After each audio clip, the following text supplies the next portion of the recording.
Vous avez sans doute entendu ces mots d'Édouard Fritch ce matin. Puisque le virus ne circule plus en Polynésie, nous allons faire circuler les touristes. Le président présentait officiellement les conditions sanitaires de réouverture des frontières à l'international. La durée du confinement passe à 1 semaine à partir du 1er juillet et disparaît totalement dès le 15 juillet.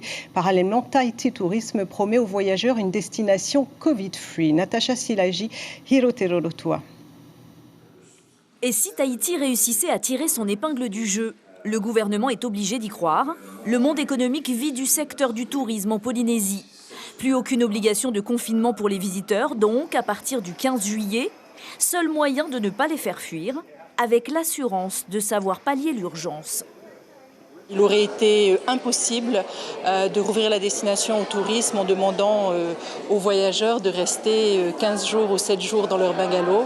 Donc c'était la condition. Chaque visiteur devra en revanche être testé moins de 72 heures avant son départ, prendre une assurance voyage et remplir une fiche ETIS, le nouvel ESTA polynésien.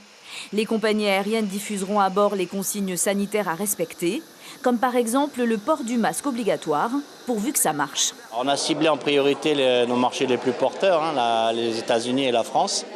Donc pour le moment, sur la France, on commence à avoir des engagements. Sur les États-Unis, je pense que c'est lié. On va voir après les annonces de ce matin. Sur les États-Unis, pour le moment, c'est très plat. On a peu de réservations.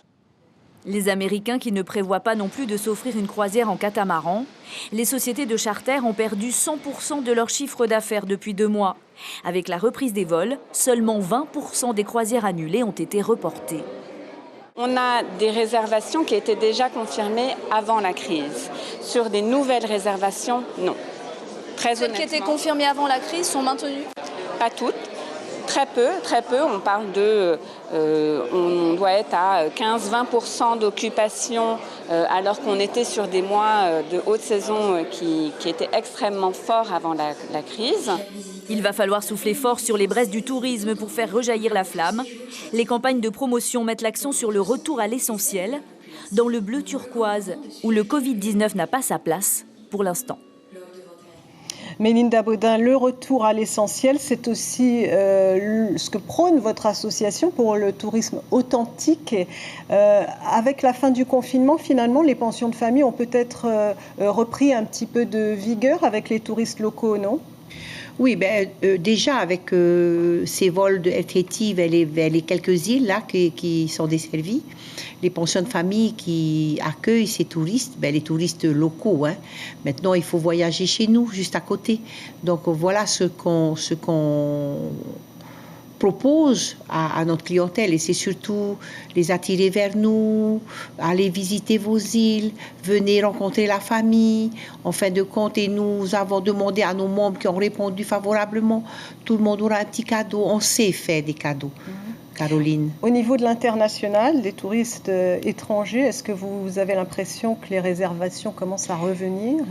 Alors c'est vrai qu'il y a eu beaucoup d'annulations. On attend avec impatience le 15 juillet. Ce sont les quelques îles, bien sûr, qui seront desservies en premier. On attend et par contre, c'est vrai qu'il y en a beaucoup également qui annulent. Les annulations arrivent au jour le jour, mais on espère quand même que ça va revenir. Ça ne sera pas pour l'instant comme l'année 2019 qui a été une année exceptionnelle. Mais ces mesures prises par le gouvernement, justement, la fin du confinement, est-ce que vous pensez que c'est une bonne chose? Ça va peut-être les attirer un peu plus. Oui, non, mais il faut se dire qu'on est Covid-free. Il faut se dire que nous sommes... Voilà. Après, on va vivre différemment, Caroline.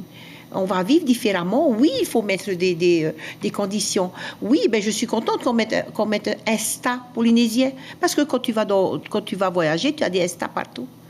Donc, il y aura un ESTA polynésien. Oui, voilà. Je suis d'accord. Le président vient de l'annoncer. C'est super. Mélinda Baudin, merci beaucoup d'avoir répondu à nos questions ce soir.